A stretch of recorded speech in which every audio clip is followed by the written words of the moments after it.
You are listening to the Cycling Podcast at the Tour de France, brought to you by iWoka. Flexible loans built for small businesses. iWoka.co.uk. Today we're in Maritime.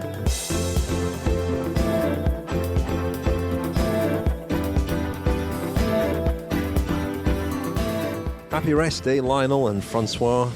Thank you, Richard. It's been lovely, hasn't it? We've been for a bike ride to Ile de Ré. We've absolutely all over the Strava leaderboards today, aren't you? Dominating it. I beat Warren Barguil up a climb today on Strava. This equals my finest achievement as a cyclist. That's over the bridge that the riders will go over tomorrow onto Ile de Ré from La Rochelle. A very sort of spectacular bridge. It'll look great, I'm sure, in the pictures. But Lionel, I mean, pudding power.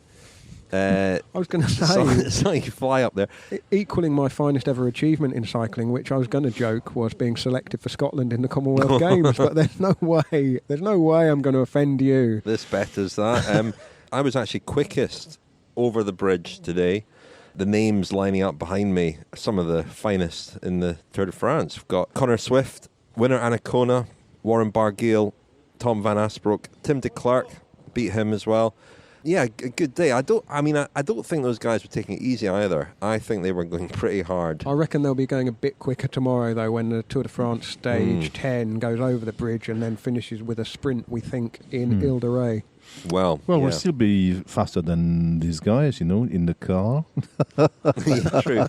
So, someone accused me of leaving my Strava on in the car. Not the case at all. I meant to open this podcast by welcoming you to our daily Tirreno Adriatico coverage. Wow, it's so strange, isn't it? Keeping an eye on Tirreno whilst the cycling calendar. We've always said it's brilliantly designed, and this year is fantastic. The way they've had Tirreno Adriatico open start on the first rest day of the tour. It's just the thinking that's going on.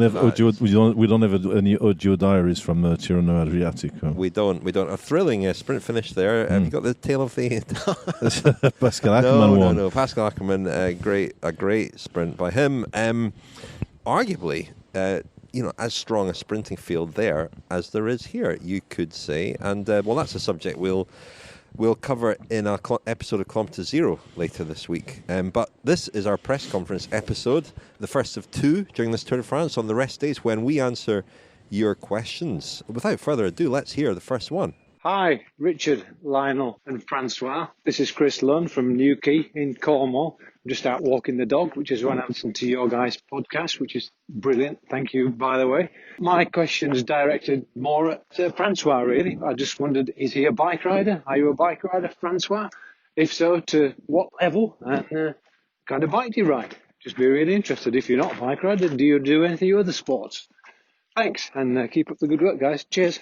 Thanks for that, Chris. Out walking your dog. We're big fans of the Adam Buxton podcast, aren't we, Lionel? He opens his podcast Out Walking the Dog, and you do a wonderful impression of Rosie the dog, don't you? I do, Richard. Yeah, sounds a bit like Alex Dowsett.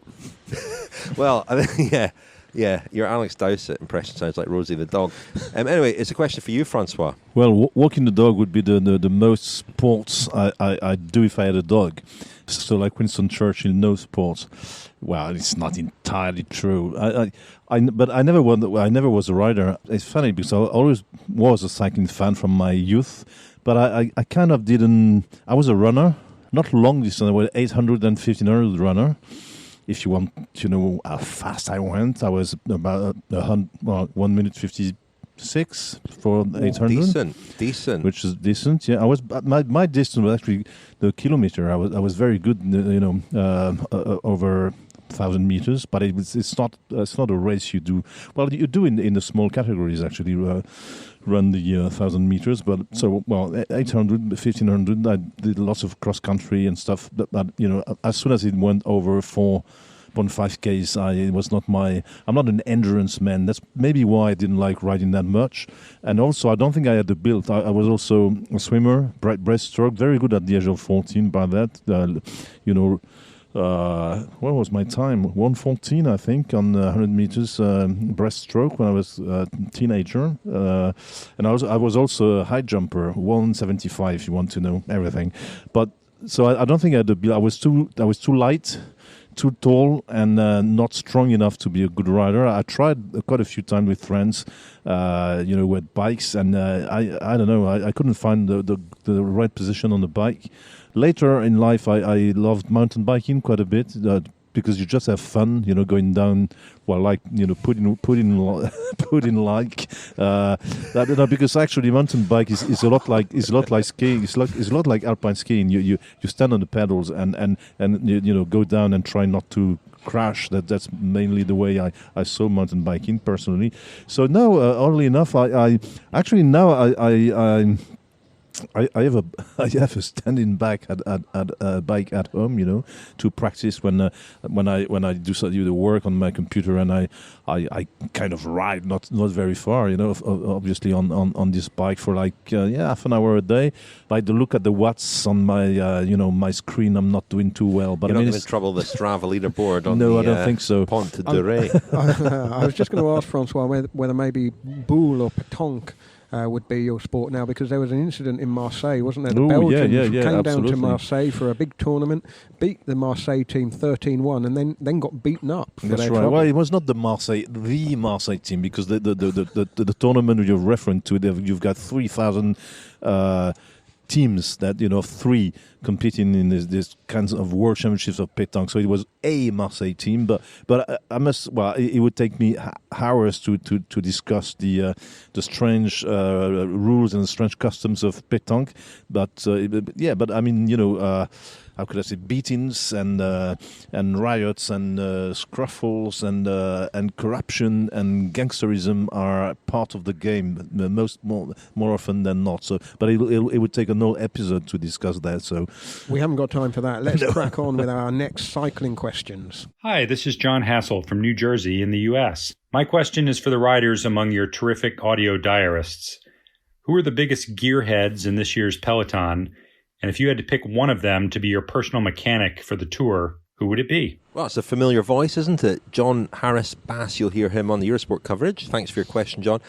It's an interesting one, not just at the tour. I spoke to a rider a couple of weeks before the tour who was hoping that he wouldn't be picked for the tour because they are in such restricted bubbles and have been in the weeks leading up to the race, that a lot of them I think are finding it quite tough. And I know on one team where they were having them in single rooms, a couple of riders didn't want to be in single rooms because they're so used to sharing. And it's not the case that all the teams are in single rooms. I know NTT and Bora Hansgrohe are doing the usual thing of having riders share rooms. But a lot of teams are having them in single rooms. And in those cases, sometimes they're not all in the same hotel. So... but I think it's more than the restrictions are more restrictive than just at this Tour de France. I think in the period leading up to it, riders have been in these bubbles and very limited in what they can do. Yeah, this is a question that came up when I was talking to Mitch Docker earlier for this week's Life in the Peloton, which will be out on Wednesday. And he said that during the recent race block he did, which was Strade Bianche to Milan-San Remo, the riders were in individual rooms, and it meant that they spent more time all together at the dinner table, and they chatted around the dinner table longer after dinner. They actually played cards a couple of nights, and the reason for that was because once they went back to their room, they were on their own with Netflix, and that was that. So perhaps it had a positive benefit to team morale, just getting everyone together rather than just the riders splitting off into their roommate pairs. So I'm sure some people would like it and some people wouldn't. The interesting thing will be what happens when things return to normal and there isn't a reason to have single rooms. If I can break into that, what you said returns to normal. The question, from I like historical point of view. When did it start? The rule of two per room, because we know for sure that in the 1970s and earlier, they were actually, sometimes sleeping in dormitories and all together in the same room. So when I think as far as I remember, I think the the two riders per room kind of rule was set up to save a little bit of money on hotels probably in the mid or late 70s. It's not so old. So is it normal? Why? I mean, riders have gone used to it, but I mean, why? In the first, why should they share?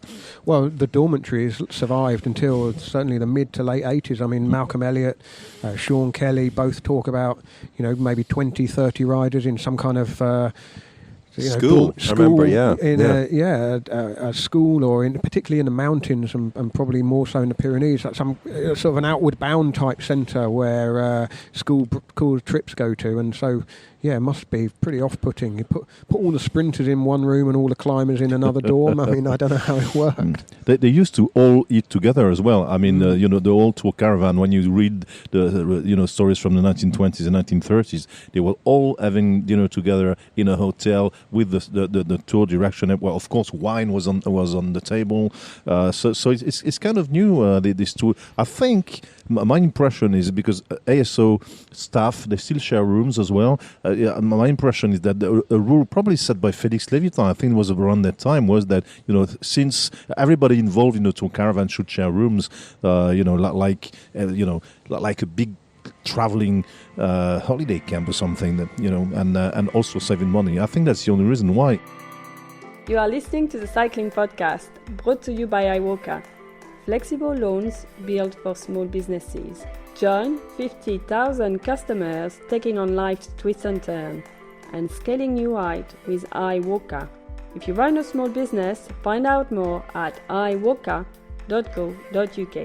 iWoca.co.uk.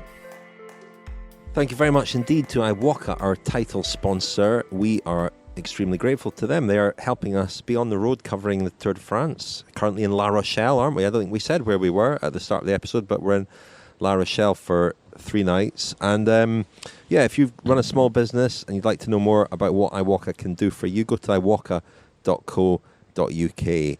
Next question, please. Hello, Richard, Lionel, François. This is a question coming from Stuart from Newport, Rhode Island. Listen to you guys all the time on some of my morning rides.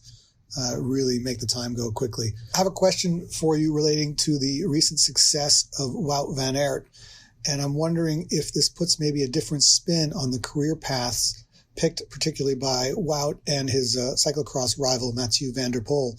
At the time, they sort of made their choices with Wout going to an established team and van der Poel maybe going to a smaller team where he could be a bigger fish. It seemed that van der Poel might be making the stronger choice, the bolder choice. But now, as he watches from the sidelines and Wout van Aert racks up major victories, I'm wondering if maybe that decision doesn't look so good in hindsight. Anyway, really curious to hear what you think about those two guys and what their future prospects are, both in terms of their team choices and sort of their success on the Grand Tour level. Thanks again. Keep up the great work. I look forward to listening to more down the road. I mean, one thing I would say about Wout van Aert is that being in the team that he's in, and when he joined that team at the start of last year, they weren't even then the team that they are now. In a way, they've improved. The riders have improved. They've improved as a collective.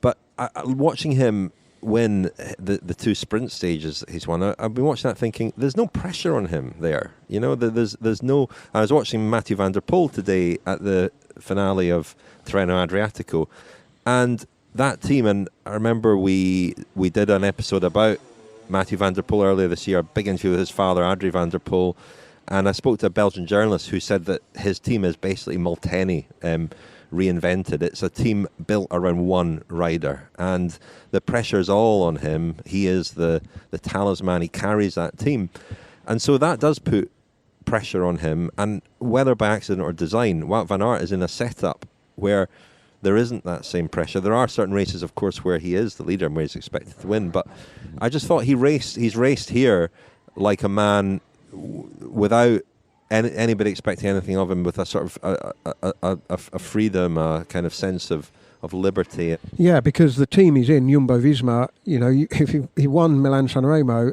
but then the question after that is not, okay, you've done that, now what?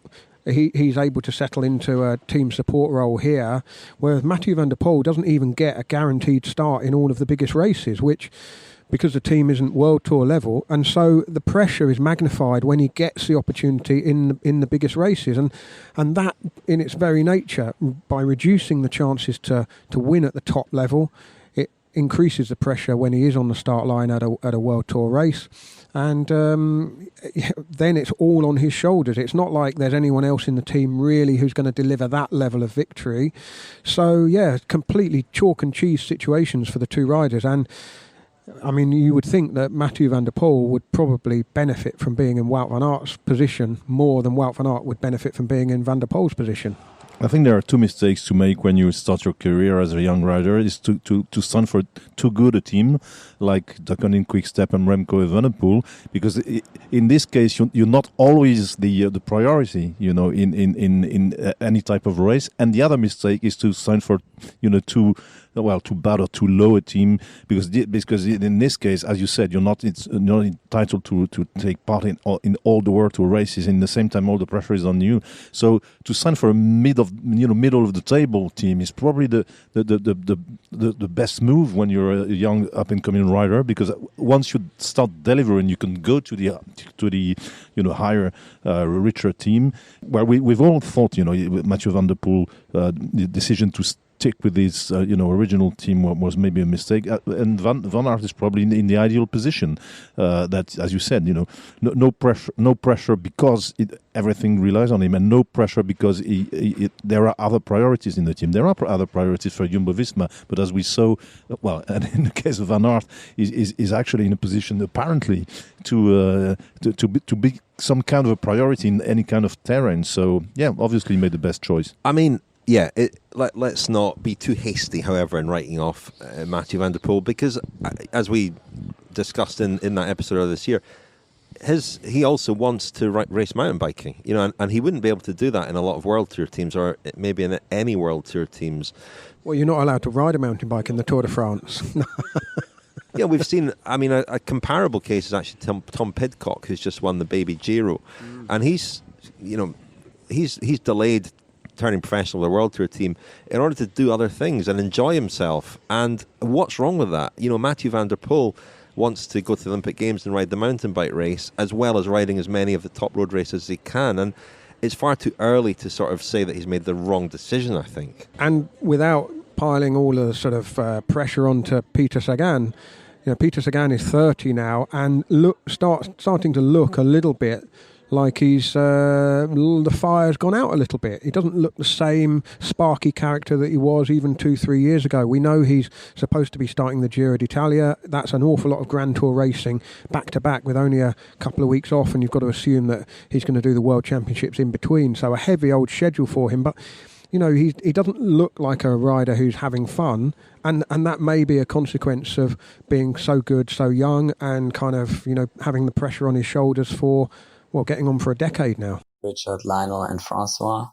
It's Timo from Germany, friend of the podcast, of course. And I have a question to the tactic of Jumbo-Visma today on the 8th stage, because Dumoulin was working for Roglic on the last climb of the stage. And I wondered if it would be a better tactic to let Dumoulin attack than it would be on the other guys like Bernal and Pogačar to really chase him down. If it worked, Dumoulin could take the yellow jersey or could take some time on the others. And if it didn't work, Roglic could go on a counter-attack. So they decided to let Dumoulin work for Roglic, and it didn't really pay off. I wondered if this was the right tactic, because now we have just Roglic on the GC and Dumoulin is down on the GC. So if Roglic crash, they are out of the GC battle for this year.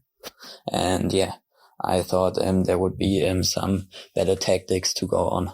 Thanks for the question, Timo, and great to hear that you're listening to the podcast there in Germany. I'm always sort of loath to sit here and say that somebody got the tactics wrong or should have done this or should have done that, because I think Tom Dumoulin knew what kind of legs he had and what he was capable of.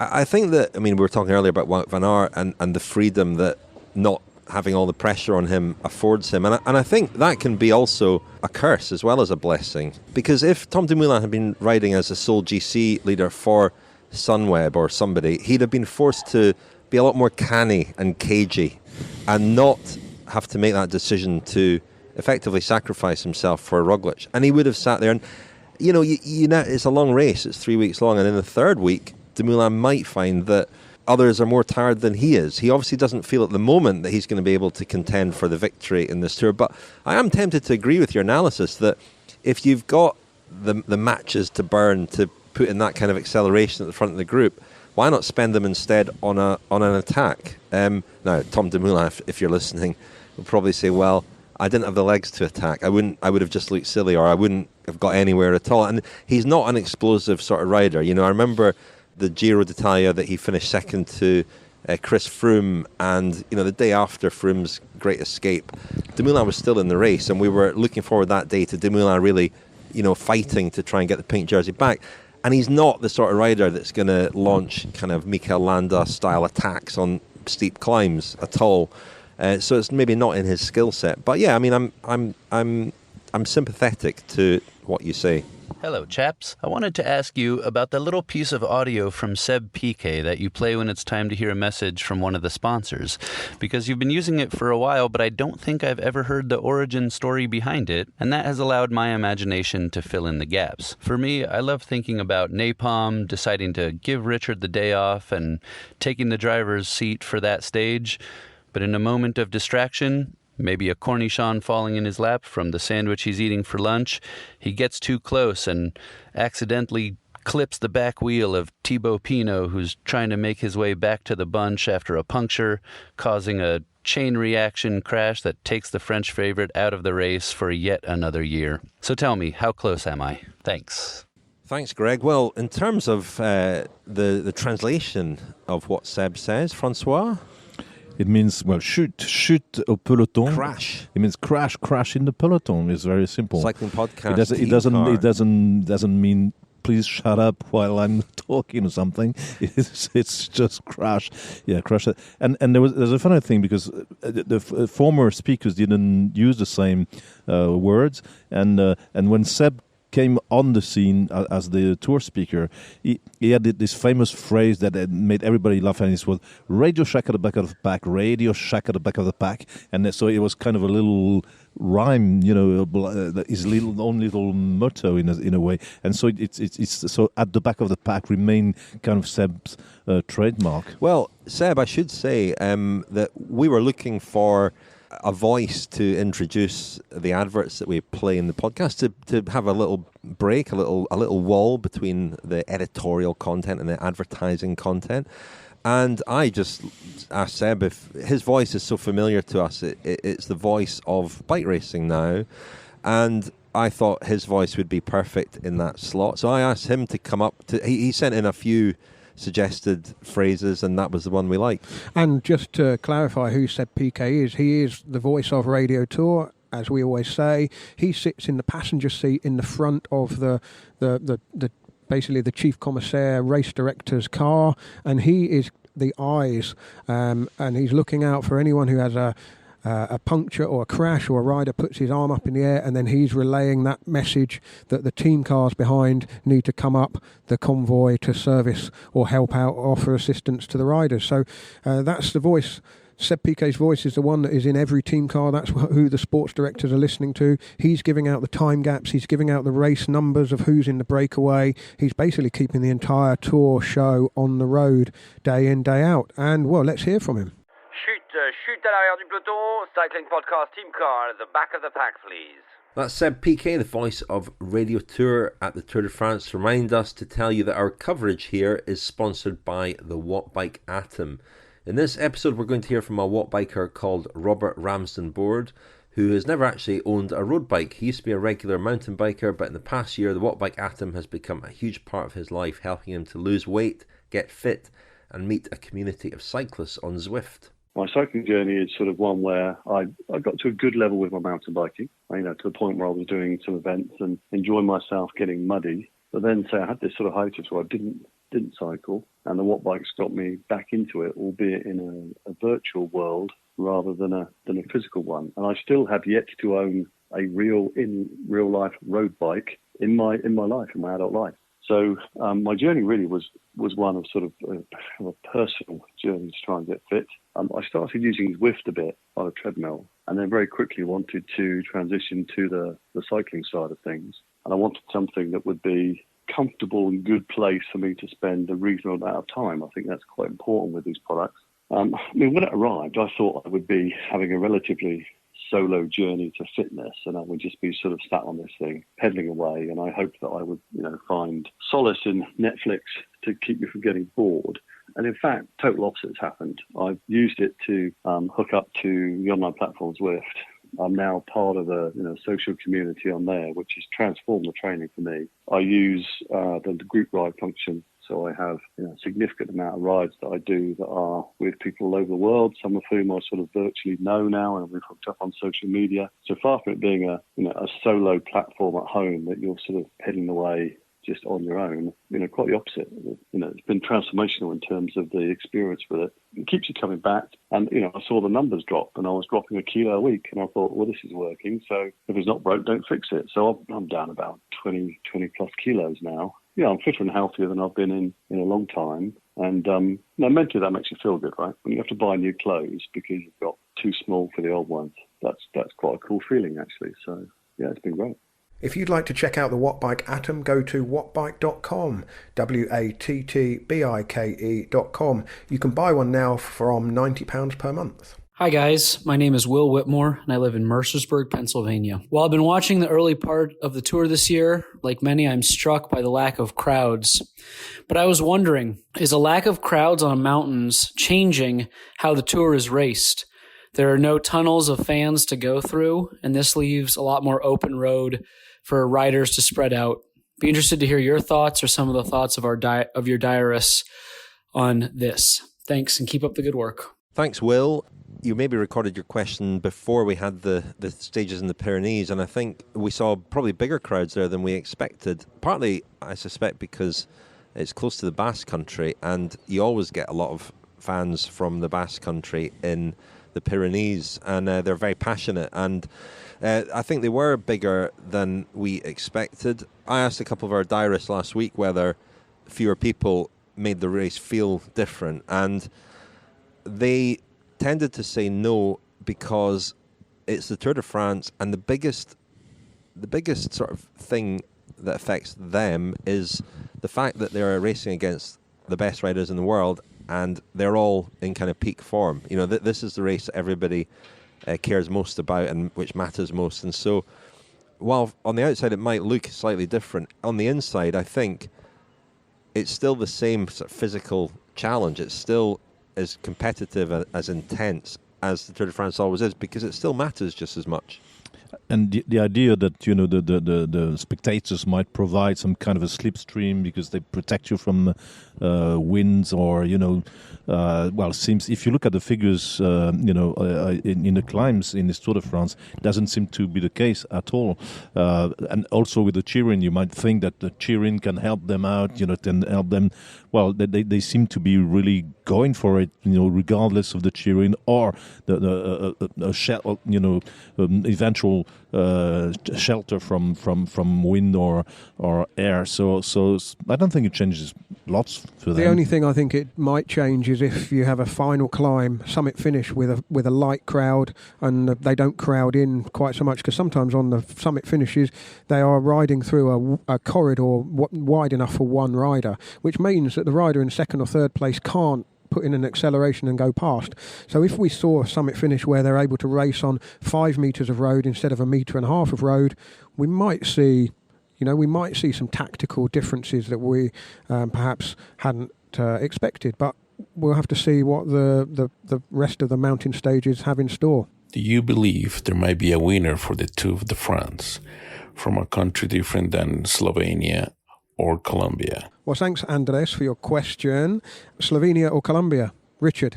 I hadn't thought about it like that, but it's a really good question, isn't it? Slovenia have got the handicap, haven't they? They've got 2 chances against... Oh, no, Colombia have got 4 chances. What am I talking about?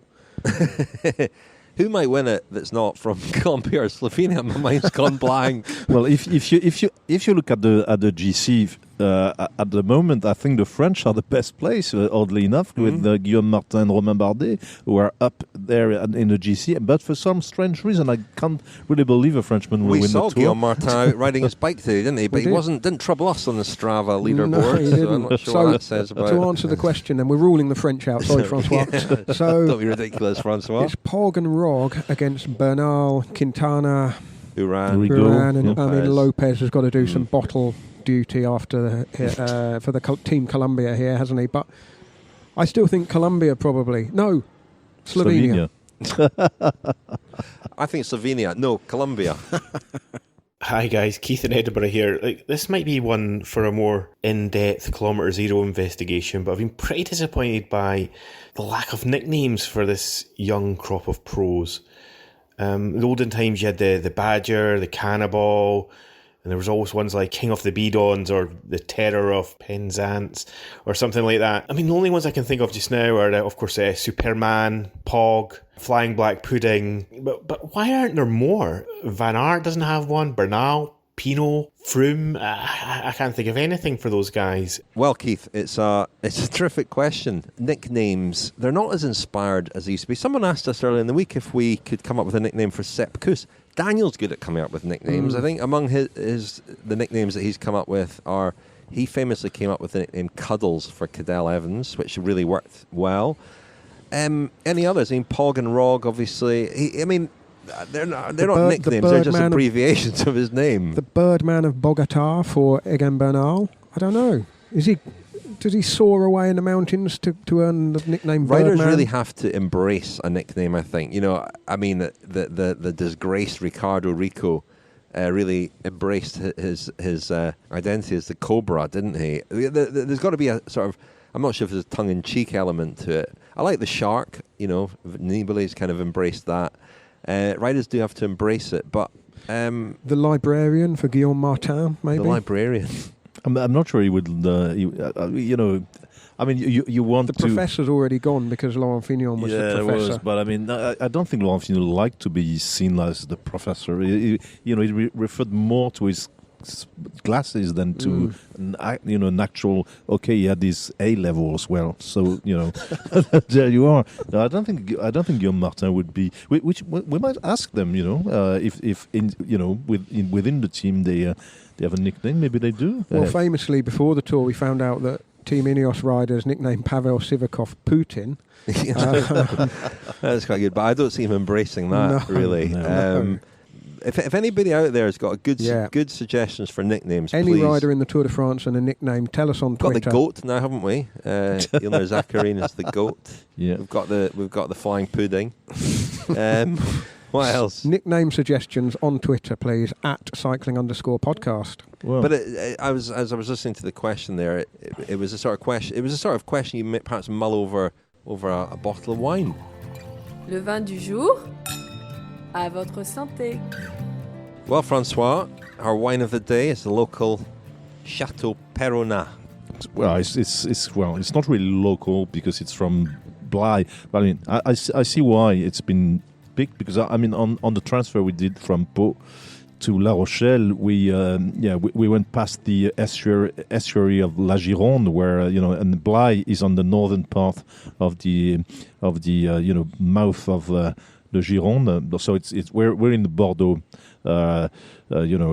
area now. In La Rochelle, there are we kind of out of the Bordeaux wine region is enormous. It goes nearly Toulouse to way over Bordeaux. So it's a huge wine area.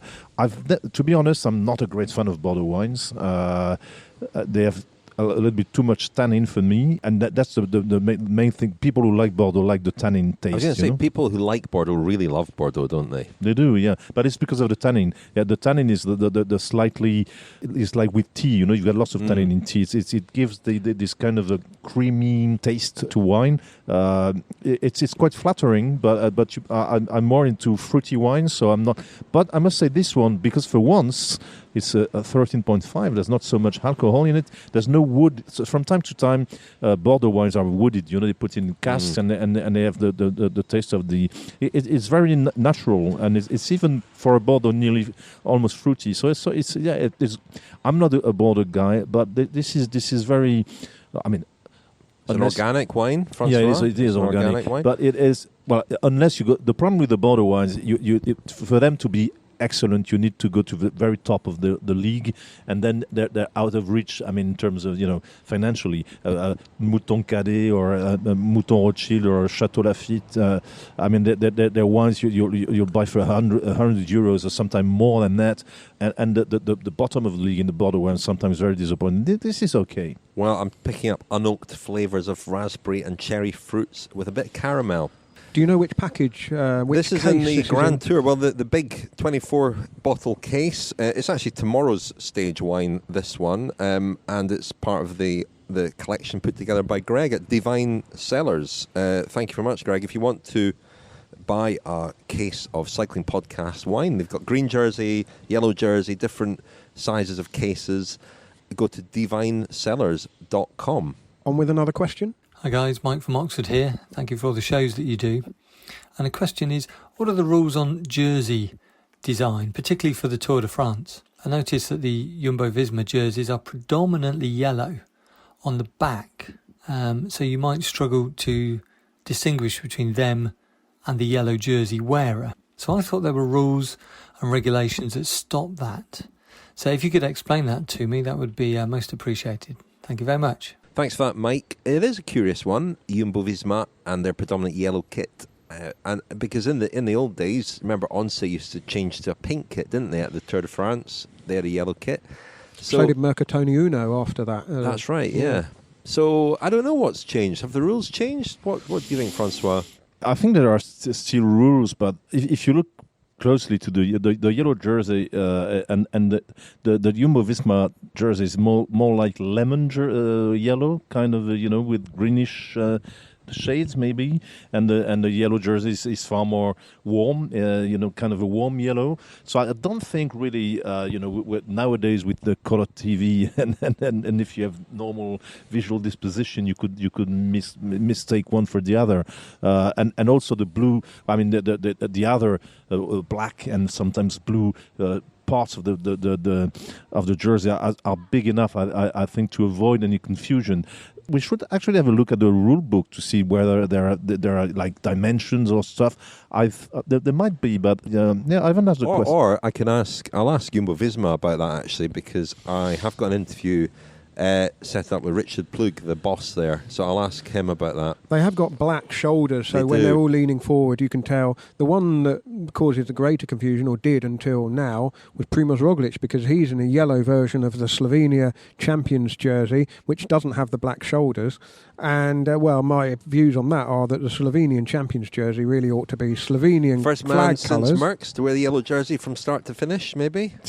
Well, quite, exactly. But tomorrow there'll be less confusion because Roglič will be in the yellow jersey, Jumbo-Visma will be in their yellow jerseys. Does the Slovenian Champions jersey pass to Pog? Well, he's Slovenian time trial champion, I think, Pog. He is, yeah, he is. À la planche de Belleville. Well, interesting, yeah, exactly. Yeah. Yellow jersey, maybe. Well, I mean, I'm old school on this. I liked it when Onse had the pink. UAE, though, don't tend to embrace national champions jerseys to the same extent as some other teams, do they? When you think of some of the ridiculous rules the UCI does have, protecting the kind of... I understand why the commercial imperative trumps the kind of national tradition, but I do like a proper, classic national champions jersey. Do you remember Banesto were one of the first to not really give full respect to the national champions colours? They used to kind of incorporate it in their regular jersey design. I'm not for that at all. What an honour it was to go cycling with the Irish national champion today. Well, my jersey was all green, and the Irish champions jersey is white with a green band, which would probably be more distinctive if Sam Bennett didn't ride for De Koning Quickstep, because again it's very similar to their regular jersey. But I mean, you're more in line with Marc Madiot, who's so engrossed by the tricolor, and the bleu, blanc, rouge, the blue, white, and red jersey, that even all these riders wear those colors, whether they're French champions or not. Well, they're French champions almost every year, mind you, but. The Cycling Podcast is supported by Science in Sport. Science in Sport, fueled by science. Thank you very much indeed to Science in Sport. And if you want 25% off all your Science in Sport products, your gels, your bars, your energy bakes, your drinks, go to scienceinsport.com and enter the code SISCP25, SISCP25. That leader's time that I currently boast at the top of the Strava board for the bridge coming back from the Ile de Ré, Lionel, not by accident, because I was fueled on the way home by an orange energy bake and a gel. Yeah, it was interesting. We had a little wobble. We were coming up to lunchtime, and you turned to me and said, "Are you feeling hungry? I feel a bit shaky." A bit wobbly. Yeah. You were putting the pressure on that point. Bert Grabsch sitting there in the front. 40 revolutions per minute. Yeah, just sitting there with your... in the your small stomach ring. resting on the top tube and churning around a huge gear. A huge gear. Well, you're getting right down low and a very aerodynamic. Okay, nice save. All right. On with the questions. Hey guys, it's Stan Muir calling from Philadelphia, Pennsylvania in the States. Really appreciate the coverage you're giving to the tour this year with all the difficulties of COVID protocols and getting around. Doing a really good job. One question I have for the press conference is regarding Black Lives Matter within the peloton and within French sporting culture generally. As you're probably aware, the NBA, the players, a week ago or so in protest decided to not do a night's worth of playoff games. In Major League Baseball, you're starting to see managers and players make statements about Black Lives Matter. And so I'm just kind of curious what you might be noticing there, what you're hearing. And be great to just get some perspective on this issue.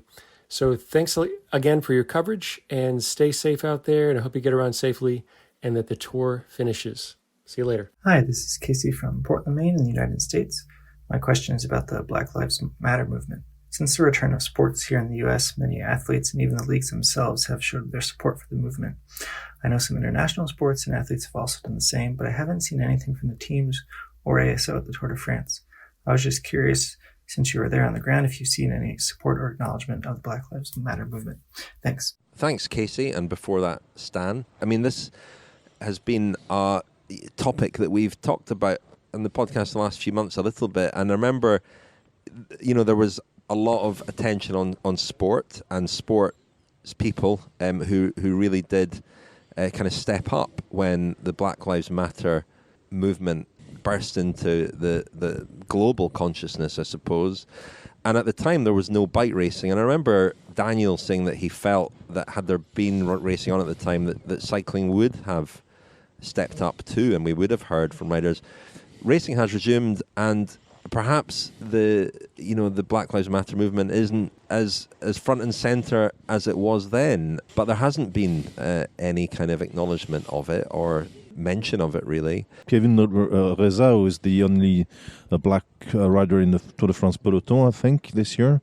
Was interviewed more than one. I mean, every morning he's interviewed by one of our colleagues on the Black Lives Matter question. He's actually tweeted many times about it at the time.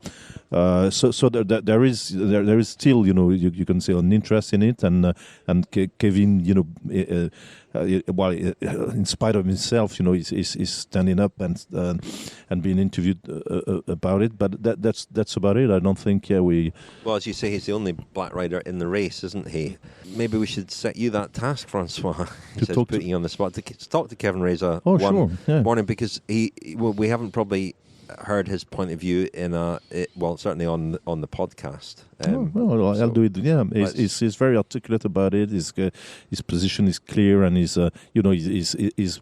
fortunately or unfortunately, very now accustomed to talk about it. And what I'd like to know from him is what he feels the sport could do to encourage more people from his sort of background into cycling. I think his position about it is that he doesn't think there is at the junior level a real problem for black riders, at least in France, to find their way into the.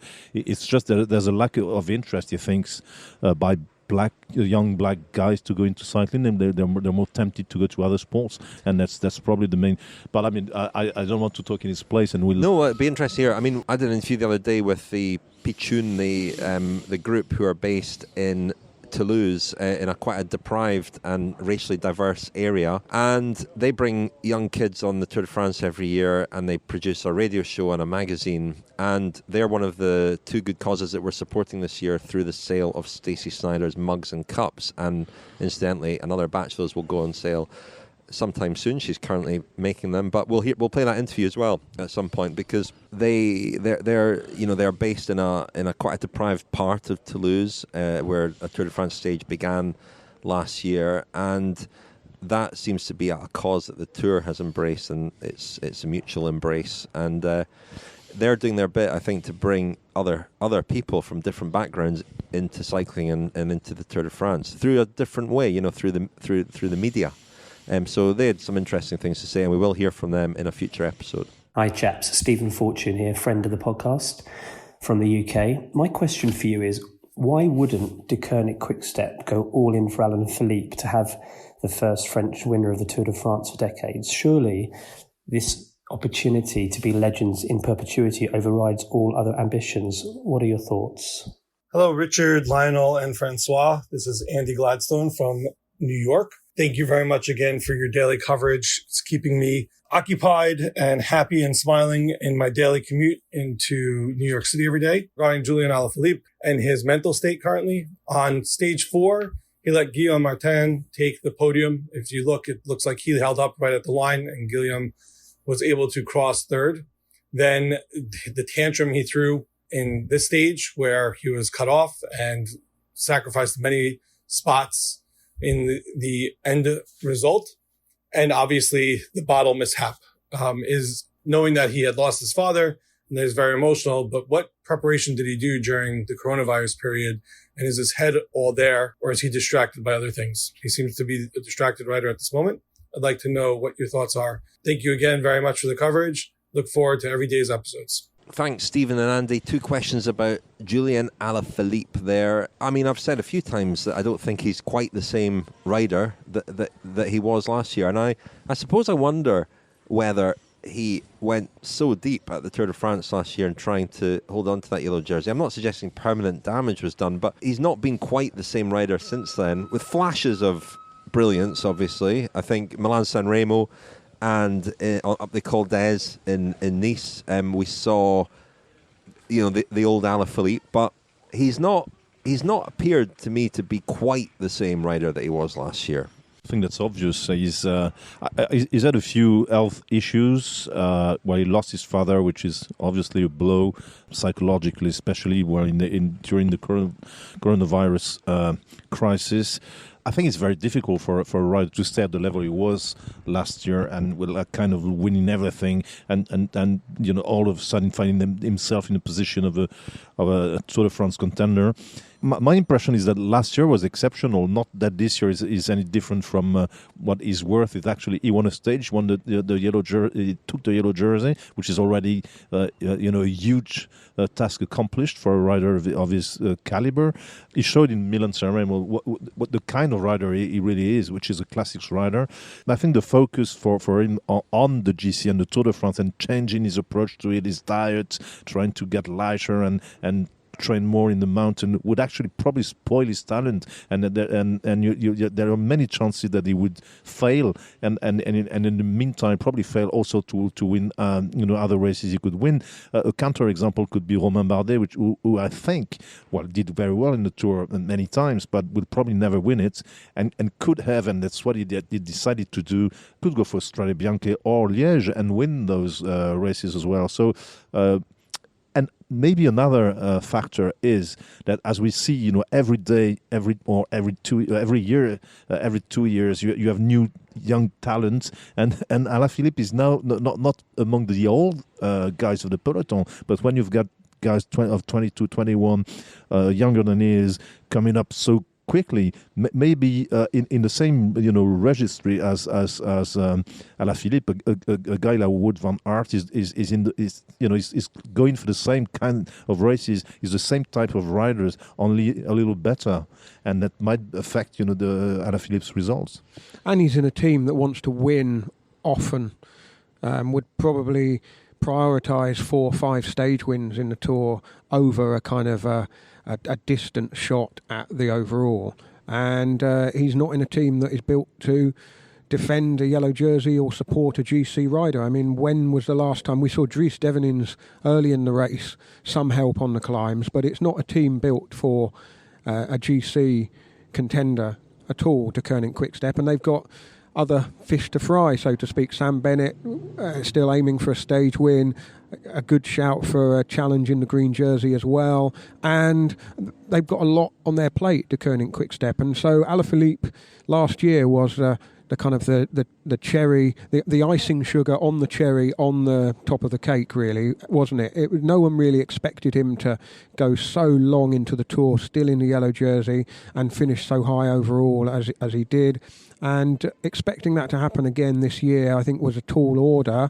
And I don't think there's any value to Alaphilippe to move to another team to throw its entire weight behind him for a Tour de France challenge, because I think it would require him to focus on it almost to the exclusion of everything else. And for a rider of Alaphilippe's,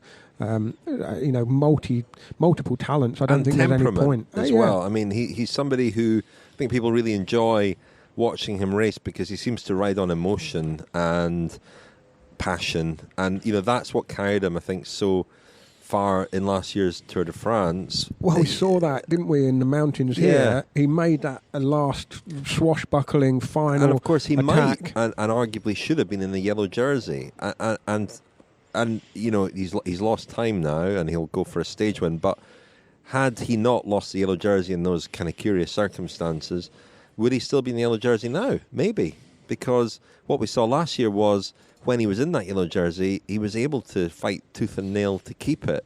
Without being in it, his desire seemed slightly less. But I think there's something kind of slightly lacking as well at the moment physically. My impression as well is that the level in this Tour de France, maybe because the feel, and maybe because it comes straight after the coronavirus crisis, my impression is that the level is a little bit higher than last year as well, the general level. Once again, if you look at the figures, I know that they don't mean much, but and maybe the figures over the Ile de Ré bridge today, François. So I mean that probably Alaphilippe was in a position last year to compete at the same level, almost at the same level as the GC contenders, but now they've gone a gear up, and it's a little bit too high for him.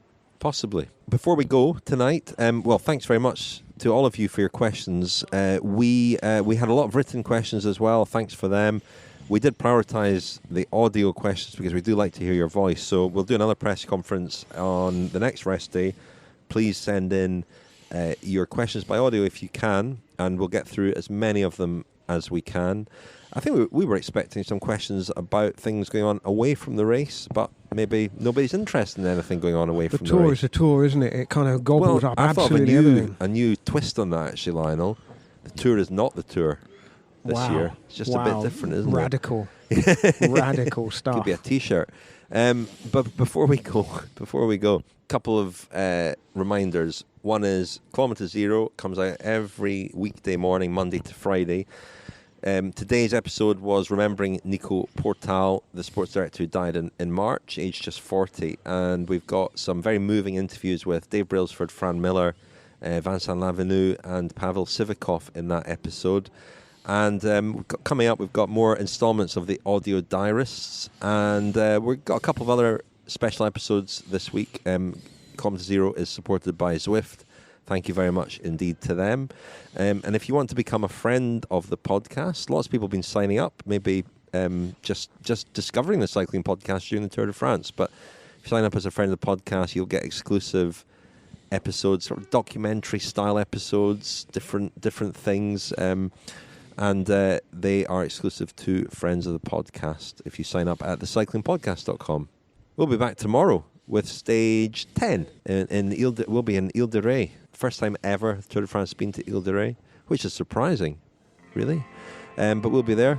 In the meantime, thank you very much, François. Thank you. Thank you, Lionel. Thank you, Richard.